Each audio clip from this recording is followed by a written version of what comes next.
Donc tout salarié qui va être embauché dans une entreprise, donc il va passer par une première phase de recrutement. Alors soit ça peut être à son initiative, c'est-à-dire c'est lui qui va postuler à une offre d'emploi, ou soit justement c'est l'employeur qui va faire une grosse opération de recrutement, qui va envoyer des CV, puisque les salariés peuvent à la fois répondre à cette offre d'emploi ou même faire des propositions justement de poste en envoyant en candidat libre leur CV, on ne sait jamais s'ils ont besoin d'un poste ultérieurement.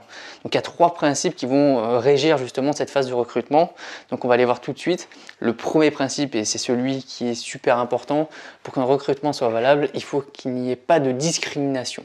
Donc c'est un recrutement qui doit être équitable, il ne doit pas avoir de critères de choix discriminants, c'est-à-dire qu'on ne peut pas, donc par exemple dans une annonce on a le fameux homme-femme à mettre dans l'annonce d'emploi, mais on ne peut pas justement faire des critères de choix en fonction, si c'est un homme ou une femme, en fonction de son âge. Donc on est censé autant recruter des personnes jeunes ou des personnes plus âgées. On n'a pas le droit de justifier le non-recrutement d'une personne parce qu'elle est plus vieille qu'une autre. C'est complètement interdit. La religion, évidemment, si c'est une personne chrétienne ou musulmane, on ne peut pas faire la différence entre les deux ou entre d'autres religions qui existent. La situation familiale, on ne va pas dire cette personne-là, notamment au niveau des femmes qui vont probablement être bientôt enceinte, ne peut pas leur dire vous risquez d'être enceinte bientôt, donc c'est pas possible, on va pas vous prendre, on risque d'avoir un congé maternité, ça va pas nous arranger. Ça c'est complètement interdit.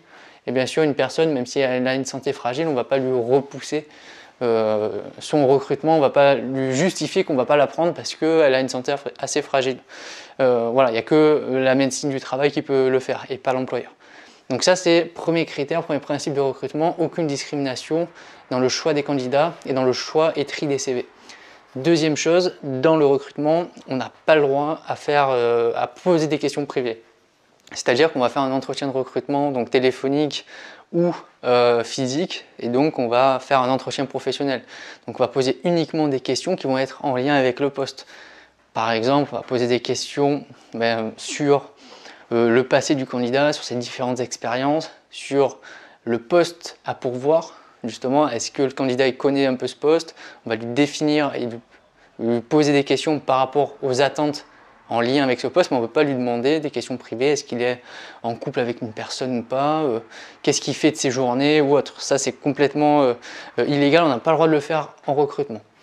Quand vous allez faire une annonce d'emploi, vous allez bien sûr recruter, en tout cas récupérer des CV, des lettres de motivation.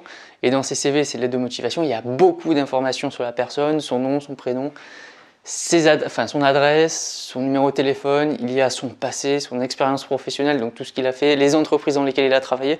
Donc c'est beaucoup d'informations qui sont collectées et bien sûr il va falloir en faire un usage approprié. Donc c'est pour ça que j'ai marqué notamment la CNIL.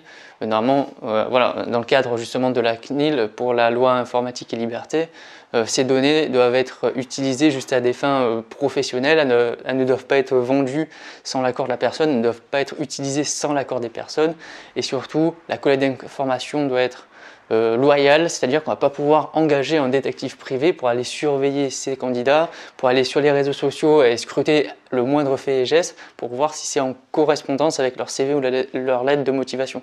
Donc c'est impossible à faire ça, c'est tout simplement le respect de la vie privée de la personne et le respect de la collecte de ces informations personnelles puisqu'il y a beaucoup de données personnelles. Donc là c'est 3 principes à vraiment respecter dans la phase de recrutement pour le salarié.